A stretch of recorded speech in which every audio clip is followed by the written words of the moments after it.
It is Suicide Awareness Prevention Month, and Kentucky's suicide rate is above the national average. One state lawmaker is working to change that. Lauren Adams takes a look at a proposed bill which would temporarily block at-risk adults from buying a gun.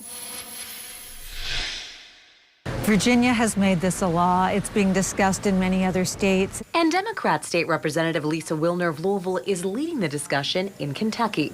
She's proposing legislation to help at-risk adults voluntarily block themselves from buying firearms. We're not taking anything away from people. We're not imposing on anyone's rights. We're, in fact, increasing people's abilities to be able to advocate for themselves.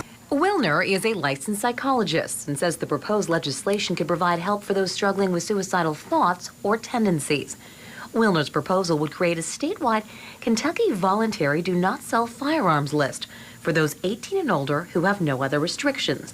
Their names would then be added to a national background check system, and those wanting to remove their name would have to wait at least 21 days. As it turns out, Kentucky's suicide rate is higher than the national average. And across the country, according to the American Foundation for Suicide Prevention, more than half of all suicides happen with a gun. It's why Wilner and other healthcare professionals say this legislation is needed. Dr. Eric Ross, the executive director of the Kentucky Psychological Association, supports the bill and says in his business, safety plans are common.